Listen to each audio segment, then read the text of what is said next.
Parce que même si l'enfant, elle n'est pas là avec vous à cet instant-là, elle va ressentir ça.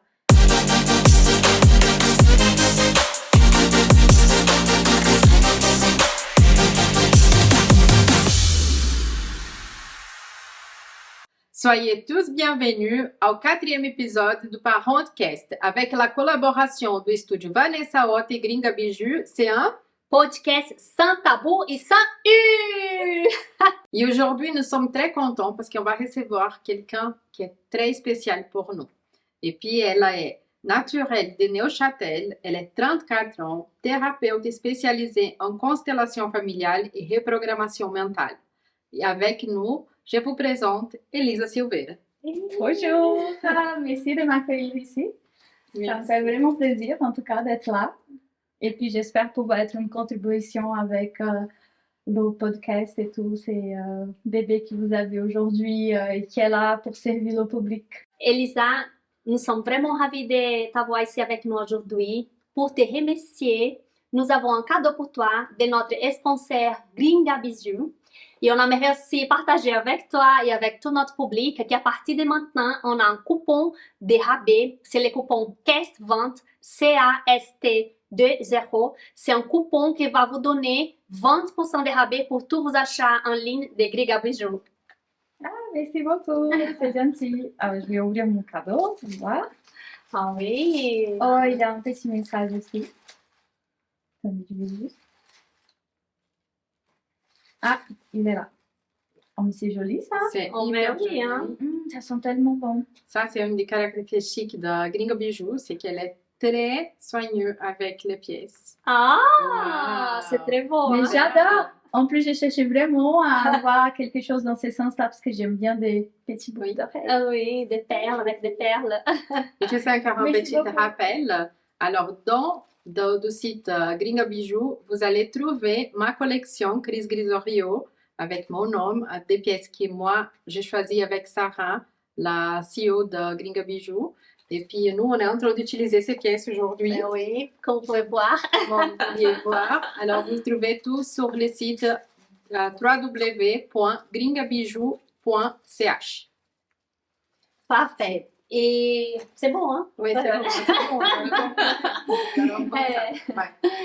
Elisa, tout d'abord, on aimerait savoir si tu peux partager avec les gens qu'est-ce que c'est déjà la constellation familiale, parce qu'on dit que tu es thérapeute spécialisée en ça, mais la plupart des gens ne connaissent même pas ce genre de thérapie. Est-ce que tu pourrais nous introduire un tout petit peu au niveau pratique? Oui, alors la constellation familiale, elle a été développée par Bertie Hellinger, qui c'est un Allemand. D'origine, il avait fait déjà d'autres formations comme l'hypnothérapie, PNL et plusieurs d'autres choses. Et il a commencé à percevoir que nous avons tous des positions dans notre famille, en tout cas. C'est-à-dire que notre maman est notre maman, notre père, il est notre père, et nous restons les enfants de nos parents. Il semblerait très logique de dire comme ça, mais dans la réalité, c'est que nous sommes tous en train de jouer un rôle qui n'est pas le nôtre dans notre famille et aussi dans la société. Et en faisant une séance de constellation familiale, on se rend compte qu'on est dans la mauvaise place et puis on revient à notre place. Et c'est en étant à notre place qu'on a notre vrai pouvoir, en fait. C'est le pouvoir d'être soi-même. Le pouvoir d'y aller de l'avant, de réaliser nos rêves, ou tout simplement d'être bien et épanoui dans notre vie. D'accord. Donc ça, c'est vraiment très important. Je me suis aperçue dans ma propre vie en faisant des auto-analyses et puis de regardant aussi des défis que j'avais dans ma vie, en tout cas, que parfois je prenais mon patron comme mon père ou comme ma mère. Et puis je disais, mais c'est dingue des fois qu'on est vraiment en train de projeter sur des gens de l'extérieur de notre maison, des gens qui devaient être de notre famille, par exemple notre mère ou notre père dans ce sens-là. Et puis ça fait que quand on est en train de jouer ces rôles-là, de changer ses places, souvent on va avoir du mal à respecter la règle de l'entreprise, on va avoir un tête-à-tête avec notre patron, on va avoir des difficultés relationnelles avec nos collègues aussi, ou même des difficultés de réaliser d'accomplir notre travail tout simplement. Et puis ça aussi, ça joue un rôle aussi dans les relations amoureuses, dans les amitiés, partout. Partout où nous allons, nous sommes souvent en train de chercher de manière très inconsciente ou dans notre subconscient nos parents. C'est ce que nous n'avons pas reçu ou que nous croyons que nous n'avons pas reçu de nos parents, comme l'accueil, l'amour, le besoin de sécurité, tout ça. Donc, c'est pour ça que la constellation, elle vient et elle va nous montrer exactement les dynamiques qu'on est en train de jouer par rapport à la situation que le client il va nous apporter, par exemple. Et est-ce que, par exemple, nous, on travaille beaucoup avec les familles. Et est-ce que tu arrives à mener des exemples un peu concrets par rapport, comme tu as dit, de jouer les rôles? Par exemple, je ne sais pas si tu arrives à ça, mais de montrer sur les gens des choses un peu peut-être dysfonctionnelles qui ont pu arriver avec les enfants ou entre les parents, par exemple. Est-ce que tu arrives à donner un peu des...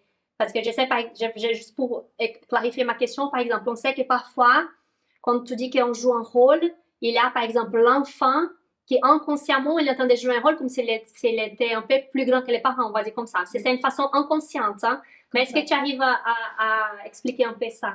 Oui, il y a déjà des spécialistes autour du monde, des neuroscientistes et d'autres aussi, d'autres médecins, qui sont en train d'étudier à chaque fois sur la épigénétique, si je ne me trompe pas comme ça le terme en français. Et puis en fait, c'est justement ça, c'est que l'enfant, quand un enfant elle naît, tout ce qu'elle veut, c'est que ses parents ils soient heureux. Mais on sait tous que dans la vie, ça se passe pas souvent comme ça, pour plusieurs raisons. Donc, en gros, c'est que l'enfant, elle va jouer un rôle de vouloir sauver sa maman et son père à tout le temps. Et même si elle a des frères et sœurs plus âgés, aînés qu'eux, bah, elle va essayer de résoudre tous les problèmes de la famille. Et en fait, c'est que comme un enfant qui a juste une année ou 2 années ou qui sais-je, elle va pouvoir régler les affaires de ses parents. Parce qu'il n'y a pas du tout un accord au niveau d'âge. Mais l'enfant, elle vient de naître, donc elle est pure, elle est innocente, elle est pleine d'amour, de joie pour elle, tout est possible. Et c'est là que ça devient un peu compliqué parce que quand le parent il est déjà grand adulte, il va pas se mettre dans le papier de l'enfant et dire bah tiens peut-être mon enfant il ne réfléchit pas comme moi. Souvent, autant que parents, ils vont pas se poser ce genre de questions ou de dire bah tiens il vient d'arriver dans le monde, il a qu'une année d'expérience dans cette vie et puis est-ce qu'il est en train de vouloir régler ma vie? Ça demande beaucoup de prise de conscience, beaucoup d'entraînement aussi. Donc, c'est là qu'un enfant, elle va jouer le rôle de vouloir sauver ses parents et c'est très lourd pour un enfant de faire ça. Mais elle va faire parce qu'elle les aime et elle aimerait qu'ils soient heureux, épanouis dans leur vie. Et puis souvent, des parents qui font ça aussi avec leur enfant parce que c'est d'une manière complètement inconsciente, va se dire, mais tiens, j'ai pas reçu ça de mes parents, alors voilà, quoi, je vais faire pareil avec mon enfant. Et puis, souvent, ça continue en fait de transmettre toutes ces blessures d'un enfant à l'autre, disons. Hein. Donc, souvent, on va voir des parents qui ont 32, 40, même, je dirais 80 ans, mais qui, leur âge mental, elle s'est arrêtée à 6 ans ou à 12. Mais si on va parler avec cette personne en pleine conscience, on va dire comme ça, et qui dit, mais peut-être ton âge mental, elle est 6 années, vous avez 6 ans, elle va dire non, mais c'est du n'importe quoi, c'est un manque de respect, ils vont avoir du mal à accepter ça. Donc c'est vrai que ça, on va souvent pendant les séances. Même si je reçois un client et puis qui va commencer à avoir son discours des victimes, des besoins ou quoi que ce soit, parfois on va avoir déjà un ressenti à quel âge cette personne elle est en train de vivre maintenant, hein, l'âge émotionnel, on va dire comme ça, mais qui son âge physique ou sur le papier, bah, elle dit que non, elle a 40 ans. Et ça peut être des chefs d'entreprise aussi. Hein, donc, c'est des sujets assez délicats. Et je vois ça aussi dans plusieurs situations, en fait. Donc, un bon résumé, qu'est-ce que tu es en train de dire, c'est que ce système, il est formé déjà de façon inconsciente pendant la grossesse, pendant la formation de cet enfant. Oui. Alors, par exemple, des parents qui sont trop exigeants, alors ils vont avoir un enfant qui va vouloir les sauver ou juste être parfait pour ses parents tout le temps. Ils vont essayer ça jusqu'à un certain âge. Et puis, ça va provoquer des blessures à cet enfant et puis mentalement, inconscientement, il va s'arrêter à cet âge, puis c'est ça qui va déterminer tous ses papins dans sa vie. Donc c'est pour ça que tu dis que peut-être à 80 ans, tu as arrêté un cœur avec l'âge mental de 6 ans, parce qu'il y a ton enfant qui est blessé là, et puis il est resté là, et il détermine tout, tes actes et tout ce que tu fais maintenant. C'est un peu ça, là, en gros. Ça serait une des parties, parce qu'en gros, si on va regarder le développement naturel, humain de tous les enfants qui naissent, Oui. c'est que de 0 jusqu'à 1 année ou 2 années, son corps il est en train de développer certaines choses, de certaines consciences. De 1 année à 2 années, peut-être il est en train d'apprendre à marcher, à courir, à voir qui ça, je ne peux pas aller contre ça parce que ça va me peut-être faire du mal. Donc voilà, l'enfant jusqu'à ses 7 ans, elle va absorber, elle va enregistrer dans son subconscient chaque blessure, tout ce qui est bon, tout ce qui est négatif, tout ce qui c'est limite pour elle. Donc elle va pas savoir, ah bah tiens, ma mère, j'ai pleure, j'ai faim, ou je sais pas quoi, et puis je pleure justement pour qu'elle vienne me donner à manger. Mais la maman, elle est là, hyper occupée, et puis elle dit, mais tiens, je vais arriver dans 5 minutes.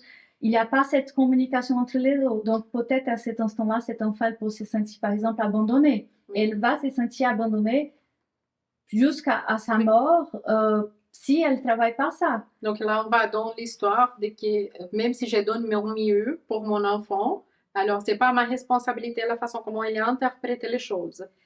Voilà, c'est un oui et non. Là, ça devient une dualité, comme on dit, Oui. hein. De toute façon, même ici maintenant, je peux dire quelque chose et je peux pas avoir le pouvoir de tout contrôler non plus, Oui. parce que chacun va comprendre par rapport à leur vécu. Et c'est ça aussi, c'est très important, c'est que l'enfant, de toute façon, elle va être le miroir de sa maman et de son père. Même s'il ne vit pas 100% de ses jours avec son père ou avec sa mère, mais c'est dans le code ADN. De toute façon, il y aura beaucoup de choses qui vont venir déjà dans notre code ADN, parce que ça passe de génération en génération, jusqu'à ce qu'ils nous disent, bah, tiens, il y a un souci. Pourquoi je me sens pas en sécurité? Je suis dans ma maison, mais je me sens pas en sécurité. Ou pourquoi tout d'un coup, je viens de manger, mais je continue à avoir faim. Et tout ça, c'est des indices qui nous montrent qu'il y a quelque chose bien derrière qui n'a pas été ajusté ou réglé. Donc c'est pas nécessairement que ça se passait avec moi, la situation. Ça peut être dans la génération antécédente. Oui, D'accord. tout à fait. Moi, j'aimerais, par rapport à ça que tu dis, tu viens de dire que les enfants sont des miroirs des parents. Moi, j'aimerais, si on prend ce point de vue, la vision de la constellation, qu'est-ce que c'est la vision de la constellation par rapport à ces enfants aussi qui sont tout le temps en train de faire des maladies chroniques? Par exemple, là, elle fait toujours des infections à répétition. Est-ce qu'on pourrait envisager ou faire une liaison avec quelque chose, avec la relation avec les parents ou quelque chose que les parents amènent dans leur inconscient? Est-ce qu'il y a quelques relations par rapport à ça? Alors là, je vais être un peu plus observatrice dans ce point-là parce qu'il y aurait plusieurs possibilités. Le mieux, c'est vraiment de regarder ça pendant une séance parce qu'en même temps que j'ai la partie de reprogrammation mentale où on va dans les vies antérieures pour ceux qui croient à ça, un enfant jusqu'à ses 7 ans, souvent, des maladies comme ça peut être de ses vies antérieures, des choses qui n'ont pas été réglées dans des vies antérieures. Dans la constellation familiale, on ne va pas forcément utiliser le terme vie antérieure, mais ça peut être aussi quelqu'un qui s'est suicidé ou quelqu'un qui a tué une autre personne. Donc l'enfant, souvent, elle va de toute façon essayer de donner la place à quelqu'un qui a été exclu dans le système, parce que à partir du moment où quelqu'un fait quelque chose qui n'est pas en accord avec toute la famille va avoir la tendance à exclure cette personne. Donc en gros, la constellation familiale, elle va dire, mais on va tous inclure les gens. Tout le monde a la place dans cette famille. La personne qui s'est suicidée, elle est toujours là, elle a la place dans ma famille. Le bébé que j'ai avorté, que ça soit naturellement ou parce que j'ai eu envie ou quoi que ce soit d'autre, elle a la place dans cette famille également. Autant qu'on ne donne pas la place à tous ces personnages-là, l'enfant, elle pourrait produire des maladies parce qu'elle est en train de vouloir aussi régler tout ça qui est dans notre champ morphologique, comme on va appeler dans la constellation familiale. Donc, ça peut avoir énormément de choses. Ça peut être déjà aussi des questions génétiques. Ça peut aussi parce que peut-être dans l'ambiance où elle est à la maison ou même à l'école ou à la crèche, par exemple, il y a trop de stress. Et puis l'enfant, il ne faut pas oublier, c'est qu'elle est une éponge. Elle peut être ici, même si elle ne nous écoute pas du tout, ou qu'elle joue son jouet, elle est en train de capter toutes ces informations. Son cerveau, il est en train d'enregistrer tout ça. Donc, même si elle est ici et puis qu'il y a des gens qui font une bagarre ou qu'il y a des discussions dehors, des gens qui parlent plus haut, qui crient, bah, l'enfant, elle peut capter ça et elle peut enregistrer ça comme un moment de tension, de peur et qu'elle doit survivre. Donc, c'est nous, les êtres humains, on est des êtres extrêmement spécieux. Encore, il y a beaucoup de mystères dans la vie, mais c'est vrai qu'on capte tout de tout le monde à tout moment. C'est pas parce que je suis jusqu'ici que je suis pas en train de capter toutes les informations qu'il y a autour de nous. Parce que notre corps physique, déjà, il est fait pour qu'on survive. Donc, même si on est ici en train d'avoir cette conversation, on est en train de voir si on est en pleine sécurité, même si on ne réfléchit pas à ça en pleine conscience. Et l'enfant, c'est pareil. Même si c'est un nourrisson, un bébé, c'est pareil. Je trouve génial ça que tu amènes parce qu'une chose qu'on travaille beaucoup ensemble, c'est vraiment de ne pas voir mon enfant, il est malade, règle ça, ce problème unique qui est, comment dire, singulier, mais en fait, ce que j'aime bien dans la vision systémique et familiale, c'est que en fait, l'enfant, il est en train d'avoir cette situation à répétition d'une façon peu chronique. Qu'est-ce que nous, en tant que famille, on peut apprendre avec ça? C'est ça aussi, non? C'était qu'est-ce que nous, en tant que famille, c'est quelle invitation qu'il fait qu'on regarde cette situation et qu'est-ce qu'elle avait dit avec ce problème qui vient toujours en surface. C'est quelle invitation, alors pour qu'on réfléchisse, parce que moi je veux dire qu'en plus on cherche la solution sur l'enfant, plus loin on est de la solution. Alors quand on cherche là-dedans de nous, alors il y a un problème dans la famille. Alors, et puis je regarde la scène, mais je cherche donc moi la solution, plus je m'approche de cette solution. Donc, et puis la constellation familiale, elle nous amène beaucoup ça, de s'y regarder, de regarder dedans. Et ça, c'est une chose qu'on amène beaucoup pour les mamans et puis les papas, qui c'est d'abord c'est eux, et puis après l'enfant. Cette maths de d'abord l'enfant et puis après nous, ça ferme pas, ça joue pas. Donc, il faut vraiment se mettre d'avant. Et puis ça, c'est une chose qui c'est très intéressant parce que la constellation familiale, elle nous amène ça. Moi, je dois arranger mes problèmes à moi, je dois me regarder, arranger mon système, mettre en ordre mon système. Et puis là, mes enfants, ils vont être à leur place. Faut peut-être que les parents aussi, ils se disent quel est le rôle que mon enfant, elle essaie de jouer à ces moments-là. Peut-être ça va être difficile si la personne elle n'a pas la pratique de se dire bah oui, peut-être qu'il est en train de représenter mon arrière-grand-père qui a servi à la Grande Guerre, qui a tué autant de personnes, mais qui a aussi voilà servi à la nation parce qu'il y avait beaucoup ce genre de conscience. On ne sait pas pour quelle raison, juste en parlant comme ça, parce qu'il y a vraiment beaucoup de possibilités. Mais après, aujourd'hui, dans la conscience globale de toutes les thérapeutes autour du monde, c'est ce qu'on essaie de faire comprendre aux gens, c'est que c'est important de ne pas exclure quoi que ce soit. C'est-à-dire que oui, si votre enfant maintenant elle est malade, oui, tout d'abord, aller à l'hôpital parce que voilà, c'est ce qui va aider tout de suite. Mais après, dès que le moment sera un peu plus calme, allez regarder en vous pourquoi l'enfant elle a eu tel symptôme, ou pourquoi c'est des répétitions aussi. Hein. Parce que les répétitions, ça va montrer juste que coucou, je suis là, le problème, mais tu ne me regardes pas. Ça, de se mettre à leur place, et puis des fois, les parents qui enlèvent la place d'un enfant et de l'autre. Alors, je peux vous amener un exemple. Moi, j'ai vécu quelque chose avec quelqu'un de la famille, alors elle a perdu le premier enfant. Et puis, quand ça arrivait le deuxième, alors c'était tellement la peur de je vais le perdre qu'on l'embrasse puis on essaye de le remettre vraiment à cette place du premier. Et puis le premier enfant, et c'est un deuxième enfant, il avait tellement de problèmes. Et puis quand elle a fait la constellation familiale, alors c'était justement ça. Il faut donner la place à le premier enfant. Et lui, il est le deuxième. Et puis, quand elle a fait tout cet arrangement, elle a mis la place chacun, alors tout s'est calmé. Parce que l'enfant, il a trouvé sa place, et puis celui-là qui était exclu, il était un... Donc, un enfant qui, même s'il est resté dans nous pour un mois, 15 jours, il était là, il a existé, donc il faut donner sa place. De la même façon, comme on t'a dit, quelqu'un qui a s'est suicidé ou quelqu'un qui a fait une bêtise dans la famille, même s'il s'est trompé, mais il fait partie de ce système. Moi, je vais juste faire un parenthèse pour les gens qui nous écoutent, parce que c'est possible que vous êtes en train de se poser la question, oui, mais comment je donne la place? S'il y a une maman qui a vécu un avortement, par exemple, il faut, par exemple, dire déjà, moi, j'ai vécu des grossesses. Il y a l'enfant qui est né, qui est là physiquement, mais j'ai eu aussi un bébé qui n'est pas né, qui est mort, que je l'ai perdu, ou planter une plante en hommage à cet enfant. Moi, je pense que c'est important aussi de vous donner un peu des outils aussi pratiques, parce que parfois, on ne sait pas qu'est-ce que ça veut dire donner la place, non? Oui. Et dites-moi, Elisa. Non, ça va être très particulier de chacun, en fait, parce que moi, souvent, c'est ce que je vais conseiller à mes clients, c'est qu'ils fassent une cérémonie, pas forcément un gros truc, mais c'est d'être vous avec, si votre conjoint il est là, bah, faites avec votre conjoint, ça peut aussi donner quelque chose de plus pour vous-même.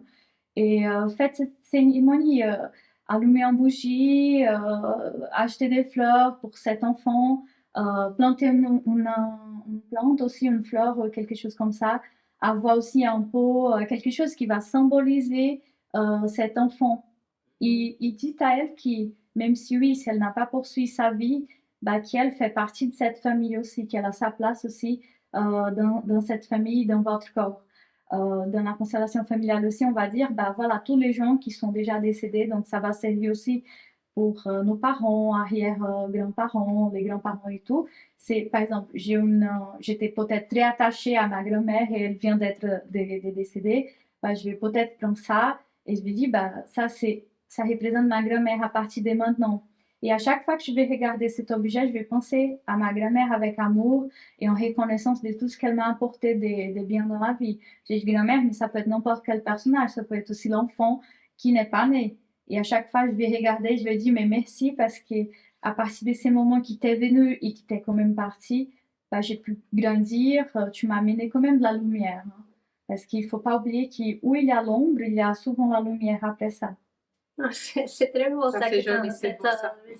J'aimerais juste encore, si on part encore de ces principes de donner les rôles, de donner la place à chacun, on voit souvent dans notre situation que c'est assez couramment aujourd'hui, c'est les mamans solo qui actuellement sont séparées, ça veut dire qu'il est le papa physiquement il n'est plus là, et elle n'a pas encore un nouveau copain. Et de façon inconsciente, elle a fait que l'enfant elle assume cette position de partenaire inconsciemment. Hein, ça veut dire elle va faire toutes les choses avec l'enfant, elle va dormir à côté d'elle. Après, bien sûr, j'ai rien contre un niveau de les partager, mais c'est juste qu'elle a inconsciemment elle est en train de faire assume cette position de mon copain, on va dire comme ça. Et qu'est-ce que tu pourrais donner aussi comme des conseils pratiques aussi pour ces scénarios-là? Alors, il faut bien déjà, c'est un entraînement de maturité, hein, parce qu'à nouveau, on rentre dans cette idée qui, peu importe l'âge que nous avons, peut-être on est immature encore dans nos émotions. Donc, c'est clair que, par exemple, il faut se dire qu'une maman qui est mère solo, elle va souvent chercher des appuis à quelque part. Ça, c'est normal. À mon avis, c'est un besoin de l'être humain, de toute façon, hein, déjà de la base, de se sentir en sécurité et d'appartenir à quelque chose. Mais l'enfant, elle reste l'enfant. Et c'est trop lourd. Imaginez que là, je suis grande et tout, que je vois plus sur un enfant. Ça c'est juste pas possible. C'est souvent, c'est ce que les mamans, elles font.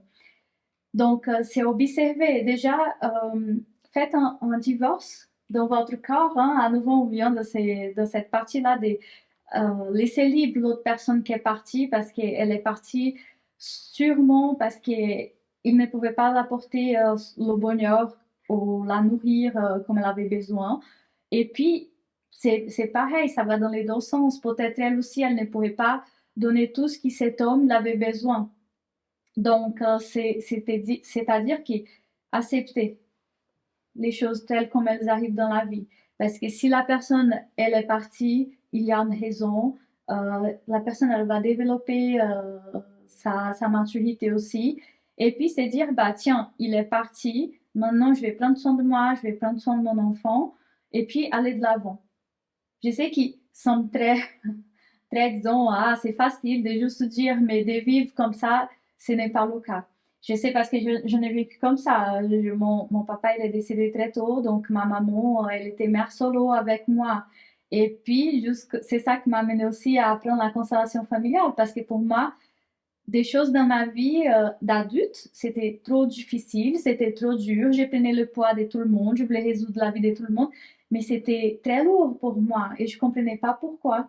Et quand je commençais à faire des auto-analyses et apprendre toute la constellation familiale aussi, de faire des séances de thérapie, j'ai dit, bah non, bah là, non, désolé, je ne peux pas. Toi, t'es grande. Je disais à ma maman, hein, je disais, mais même si elle n'est plus là non plus, je disais, toi, t'es grande.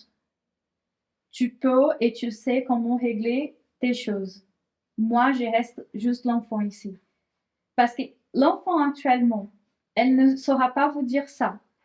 Donc, c'est aussi à nous de se dire, aux parents qui sont en train d'écouter ça, de se dire, OK, je vais faire de mon mieux pour changer ces rôles-là. Parce que parfois, c'est pas logique de se dire non, oui, c'est de n'importe quoi. Je ne suis pas en train de projeter cet homme, c'est de n'importe quoi, il n'y a pas de raison, qu'est-ce que c'est ça. Mais le subconscient, il fait ça.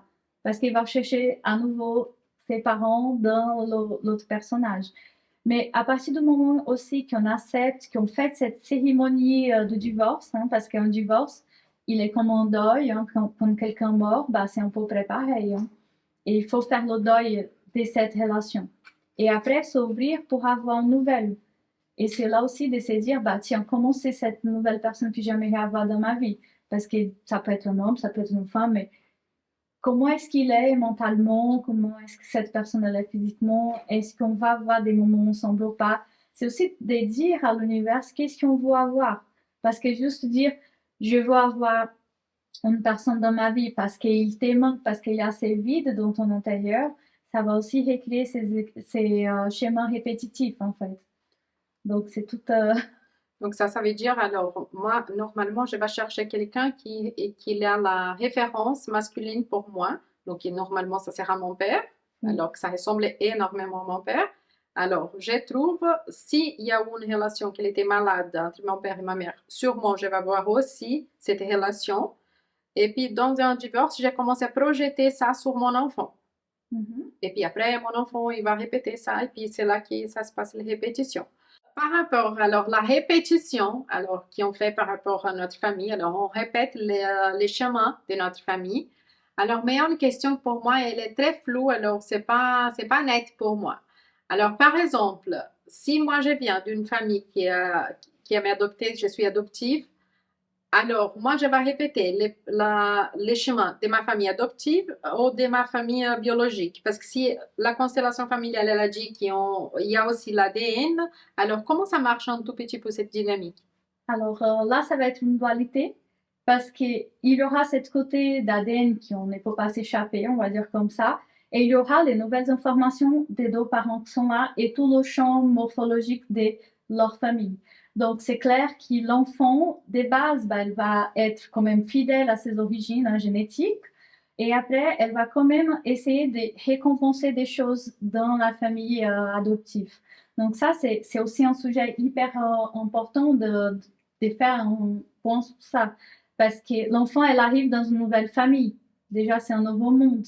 C'est des nouvelles configurations, c'est des nouvelles informations. Elle va essayer déjà d'adapter son camp morphologique des familles dans la nouvelle famille, en essayant de retrouver sa place dans cette famille, même si les parents ils vont dire, bah tiens, maintenant tu es notre fils adoptif.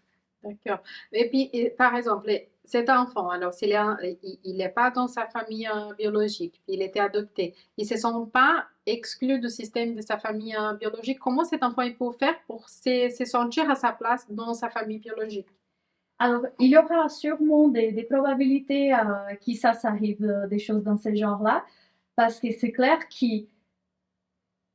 aujourd'hui, on sait que plusieurs questions, ça peut amener que les parents, ils vont donner l'enfant. Peut-être les parents, ils sont morts dans un accident, qui sais-je, ou des maladies, ou peut-être ils n'ont pas les moyens d'éduquer, élever, nourrir leur enfant. Ou vraiment, ils ont vraiment des troubles psychiques aussi, que ça arrive. Donc, c'est clair que là, ça va être aussi aux parents adoptifs de faire un pas sur ça, avec l'aide d'un professionnel, ça c'est sûr. En aide d'un psychologiste, Psychologue. un psychiatre, une constellation familiale aussi de temps en temps pour dire, tiens, cet enfant maintenant, c'est une nouvelle configuration, on t'accueille, t'as ta place dans cette famille. Parce que c'est clair que ça va être des étapes. Il faut voir que la guérison ou que quelqu'un se sent vraiment à sa place dans un nouveau système ou même dans le système actuel déjà des bases de sa famille, c'est pas du jour au lendemain. C'est vraiment, il faut aller gentiment, doucement, sûrement, comme disait Alain Berset, mais il faut vraiment faire ça en gentillesse. Il faut avoir de la patience, ça prend du temps. Il faut savoir que chaque enfant, elle vient déjà avec plein d'informations dans son bagage, justement, dans son intérieur. Donc, il faut être patient, il faut donner de l'amour, il faut dire, voilà, qu'il a sa place dans la famille, fait des gestes qui vont dire, tiens, je t'accueille dans mon corps. Et même, parfois, on peut faire ça avec l'enfant qui est là visuellement, mais même, peut-être vous êtes dans votre chambre toute seule et puis vous vous posez plusieurs questions. Vous pouvez prendre un coussin et puis l'embrasser et dire, mais voilà, tu as la place, tu es en pleine sécurité ici, ça c'est aussi ta maison, t'appartiens à cette famille et tout. Vraiment faire ces gestes. Parce que même si l'enfant, elle n'est pas là avec vous à cet instant-là, elle va ressentir ça. Où est-ce qu'elle soit. Et même en arrivant à la maison aussi. Et pareil, il faut le conjoint il fasse des choses dans ces genres-là. Hein. Ou sinon, il faut se visualiser que toute la famille accueille cet enfant.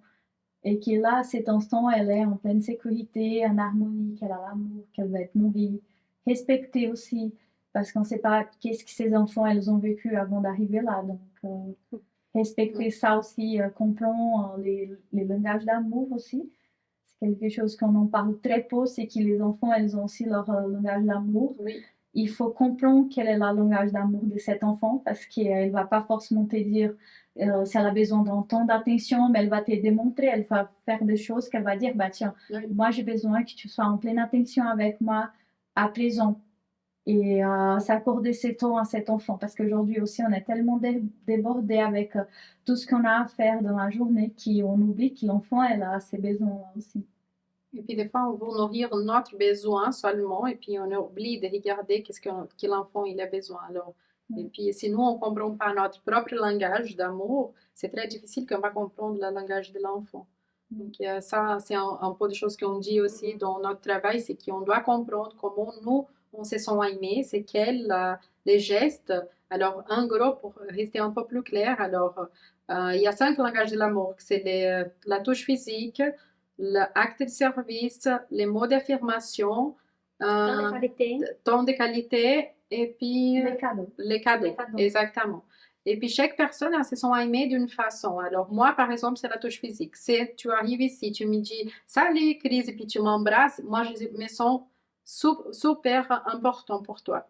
Alors après, si une personne qui essaye d'être toujours loin de moi, et des fois, il n'y a pas besoin de m'embrasser, mais juste de me serrer la main, pour moi, c'est un geste de que la personne est en train de me dire oui, tu es important. Et puis comme ça, c'est avec les enfants. Des fois, on a un enfant qui demande trop, il est tout le temps en train de te toucher, puis il dit maman, maman, maman. Sinon, il vient, il se couche à ton côté. Ou des fois, il fait des gestes qui sont un peu plus brusques. Alors, il essaye de taper tout le temps, de mordre, de penser tout le temps. Alors, c'est une façon que lui, il trouve de trouver, de chercher cette attention de la maman ou du papa ou des autres pour qui regarde sa façon de se sentir aimé. Donc, ça, c'est une chose que c'est très simple de faire. Alors, si vous avez un enfant qui il y pense, qui mord, qui tape trop, alors essaye de faire au contraire. Chaque fois qu'il tape, alors tu vas lui dire, alors moi, je te comprends, je sais que tu veux me toucher, alors viens ici, je peux t'embrasser. Alors, on peut s'embrasser. C'est plus sympa que de penser ou de taper. Donc, mais vous pourriez lire le livre aussi, c'est Les 5 langages de l'amour. Et on a des ateliers prévus cette Et on a année des aussi. ateliers pour ça. Chris, elle a parlé des 5 langages de l'amour lors de notre dernier événement et on aura des ateliers ciblés à les 5 langages de l'amour Oui. cette année. Moi, qu'est-ce que je vois, en revenant un peu à la question comment on dit, d'adoption, qu'est-ce que je vois à côté pratique avec les enfants, c'est qu'il y a des enfants qui amènent toujours cette sensation qu'ils sont abandonnés. Ils ont beaucoup de difficultés de faire, comment je peux dire, de faire confiance aux autres, soit les nouveaux parents, les parents adoptifs, ou même avec les relations avec les autres enfants, avec la maîtresse. C'est comme si c'était une chose qu'ils amènent avec eux par rapport à ces vécus. Et est-ce que tu as, avec ta vision, tu penses que la constellation fait des séances de constellation familiale, ça peut aider ces parents et aussi cet enfant qui est en train de vivre cette situation? Oui, oui, ça peut tout à fait aider. Après, je reviens sur le sujet que ça va pas être juste une séance qui va déjà régler l'affaire qui est là déjà depuis beaucoup de temps. Mais aussi, il faut se dire que pour chaque langage d'amour, il y a une blessure d'âme aussi. Donc, c'est-à-dire que l'abandon, justement, peut-être, il vient aussi souvent avec le rejet. Donc, par exemple, un enfant qui est mis en adoption, souvent elle va avoir aussi la blessure du rejet. Et chacune de ces blessures, elle va être liée justement à son besoin d'être aimé, hein, à son langage d'amour. Donc, il faut comprendre ça aussi parce que à partir du moment que l'enfant, elle se sent abandonnée, peut-être au moment de la naissance, le bébé, il n'a pas eu ces sentiments d'être accueilli par sa maman. Vous voyez, quand le médecin il arrive et qu'il pose le bébé ici, parce que peut-être à cet instant-là, la maman, tout ce qu'elle veut, c'est être en paix, ou toute seule, ou aussi la dépression postpartum. Non? Ça, c'est un sujet assez important parce que on va grandir, mais on a toujours ces souvenirs-là du moment de la naissance. Et c'est souvent des sujets qui sont hyper négligés dans des séances de thérapie aussi. C'est comment ça a été le moment de la naissance de chaque enfant. Donc, c'est clair qu'il voilà, il y a des techniques, il y a la constellation familiale qui va aider, mais c'est vraiment des petits pas, un après l'autre, et Oui. on essaie de comprendre et de combler ses besoins de la meilleure façon, tout en respectant soi-même aussi, parce qu'autrement, si on n'est pas bien, on ne peut pas non plus être bien pour l'enfant. Et puis, c'est jamais trop tard pour mettre toutes ces choses en place pour avoir une meilleure relation avec nos enfants. Alors, on peut toujours les faire et puis il ne faut pas se culpabiliser parce que ça, c'est très courant. Alors que les mamans, elles ont la dépression postpartum, mais elles n'ont pas cet réseau d'appui pour recevoir cet enfant. Et puis, en général, on ne voit rien par rapport à ça, cet soutien avant enfant. Et puis, alors après, quand l'enfant il arrive, alors il y a tout qui est débordé, il y a les émotions, il y a tout voilà, on a un enfant qui pleure, on ne sait pas quoi faire. Et puis, voilà, on fait le mieux qu'on peut. Et puis, le mieux, des fois, c'est pas l'idéal, mais voilà, quand on prend de la conscience de ça, on a le temps toujours pour refaire ce chemin et puis reconstruire une nouvelle histoire avec nos enfants. Donc, il y a pensé à ça. Alors, j'aimerais te demander, Lisa, on part vers la fin. J'aimerais te demander, alors, comment on te trouve? Alors, si on aimerait vraiment commencer à faire une constellation familiale entre les familles, on peut faire toute la famille, on sait que ça c'est possible, ok l'enfant, ok la maman, alors c'est peu importe, même si la famille, il ne veut pas vous se sentez toute seule, alors vous pourriez aller toute seule faire, et puis ça va toucher tous les membres de la famille, on sait de ça. Comment on te trouve? Bon, bah alors, me retrouvons sur Instagram. Mon nom, c'est elisasilveira.fr. Autrement, j'ai aussi l'autre Instagram, mais c'est en portugais que ça se finit en .ch au lieu de .fr. Mais voilà, vous pouvez me retrouver sur Instagram. Voilà. Et Elisa, est-ce que tu aimerais laisser un dernier mot, une dernière parole à notre audience? Oui, c'est ne vous sentez pas coupable. Peut-être qu'en écoutant, vous vous dites que vous avez tout fait faux et puis on va dire que non, tout a été bien tel comment a été fait, même si peut-être aujourd'hui vous prenez une conscience qui vous aurez pu faire différent. Il faut se dire que à ces jours-là, quand telle chose est arrivée, vous n'avez pas la conscience ou l'information de maintenant, mais qu'à partir de maintenant, vous pouvez faire de votre mieux, de changer les choses. Et puis en sachant que c'est pas du jour au lendemain, c'est pas parce que vous avez nous écouté ça maintenant que demain vous allez déjà faire tout comme il faut, parce que les fautes elles vont arriver. Et les fautes elles sont là aussi pour une bonne cause. Hein. C'est pas pour défendre de faire tout faux tout le temps non plus ou de faire des choses déréglées, mais c'est dire que l'enfant elle doit aussi apprendre beaucoup de choses et on ne peut pas tout contrôler. Il y a des choses qui vont sortir de nos essors. Même si on essaye d'être les meilleurs parents, il y aura souvent quelque chose qui n'a pas été comme il faut, mais ça va être aussi à l'enfant, à son âge adulte, de faire son chemin aussi. Donc, juste pour dire qu'on est tous là pour une bonne cause et tous les chemins à la fin vont nous amener à retrouver la source, le créateur et tout ça, la raison par laquelle on est ici. Donc, voilà. Parfait. Il faut se permettre d'évoluer pas à pas. C'est ça. Merci beaucoup pour ce partage, Elisa. Merci, Chris, d'être là avec nous. Merci, Amanda. Alors, on vous remercie pour rester ce temps avec nous. Sachez que vous n'êtes pas toute seule. Alors, vous pourriez nous contacter aussi au Parentcast, @Parentcast sur Instagram, et puis ici sur YouTube. Et puis, on vous rejoindre les derniers vendredis du prochain mois pour encore un épisode du Parentcast. C'est un Podcast sans tabou et sans U. À bientôt. Au revoir.